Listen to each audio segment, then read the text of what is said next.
आज डॉक्टर श्यामा प्रसाद मुखर्जी जी का बलिदान दिवस है। ऐसी शख्सियत जिन्होंने भारत माता के लिए पद का त्याग कर दिया। वो सेंट्रल गवर्नमेंट में मिनिस्टर थे, लेकिन जब उनको लगा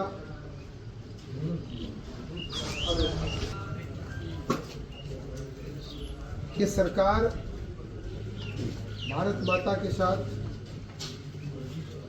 कुछ अन्याय कर रही है, तो उन्होंने सरकार के खिलाफ ही बिगुल बजाना शुरू कर दिया। और उन्होंने ऐसा बिगुल बजाया कि कांग्रेस की सरकार को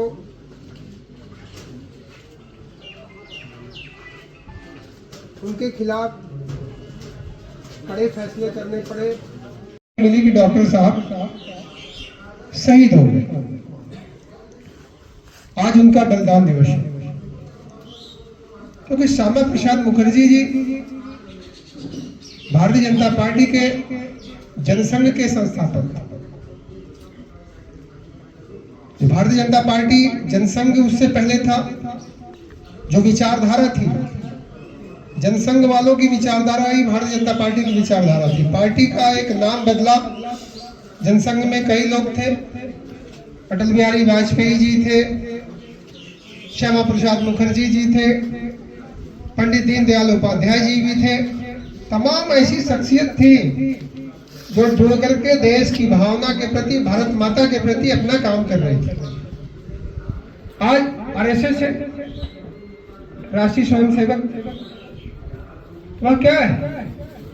वह एक संगठन है। और संगठन का काम क्या है? उनका काम राजनीति नहीं है। आज दुनिया की सबसे बड़ा संगठन है राष्ट्रीय स्वयंसेवक संघ। वह काम करता है तो भारत माता के लिए काम करता है। ये काम के साथ साथ देश के हर गरीब के सहयोग करने का उनका उद्देश्य होता है। अभी नेपाल में सालों पहले जब भूकंप आया था, तो हमारे यहाँ के जनसंघ के आरएसएस के लोग जा करके वहां सहयोग कर रहे थे। तो देश में ही नहीं, दुनिया में भी हमारे हिंदू समाज के लोग हैं या अन्य समाज के लोगों का भी सहयोग ये संघ के लोग करते हैं। तो उनकी एक विचारधारा है, उनकी एक सोच है कि हमारे विचार के जहां भी लोग हों, हमसे जुड़े हुए जहां भी लोग हों, हम सबको सहयोग करें। धारा से, कानून से बना हुआ कश्मीर, वहां की हालात ऐसी थी कि रोज आतंकवाद होता था, रोज बड़ी बड़ी घटनाएं होती थी। वहां के हिंदुओं के साथ बहुत अत्याचार होता था। हिंदुओं को वहां से पलायन हो रहा था। और वहां दो प्राविधान, दो निशान कांग्रेस की सरकार ने बनाई थी कि हमें वोट से मतलब था।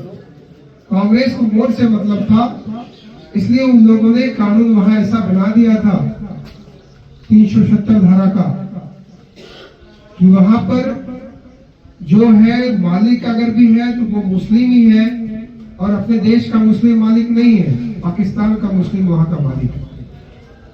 इस तरह का प्राविधान कांग्रेस की सरकार ने बनाया था। और डॉक्टर साहब का यह विरोध था कि हम हिंदुस्तानी हैं, हमें अपने हिंदुस्तान के अंग पे हम सबका अधिकार है।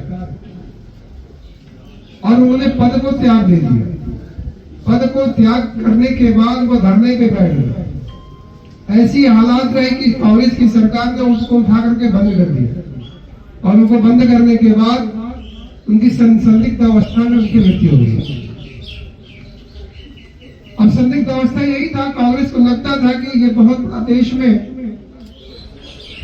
इसके खिलाफ आक्रोश पैदा हो जाएगा, और अगर ये धरना प्रदर्शन इनका चलता रहेगा तो पूरे देश में इसकी लहर पैदा हो जाएगी और हमारा वोट में नुकसान होगा। अगर वो परिस्थिति उसकी खराब हो गई है, या वो बेहाल है, या वो किसी से मदद मांगता है, तो हमारी जिम्मेदारी होती है कि उस परिस्थिति में उसकी मदद करनी चाहिए। वही मोदी जी ने किया। दुनिया बेहाल थी, दुनिया परेशान थी, तमाम देश परेशान थे, उनको रास्ता नहीं दिख रहा था, लेकिन मोदी जी ने उनको रास्ता दिखाया, मोदी जी ने उनको वैक्सीन दिया, उनको जीवन दिया।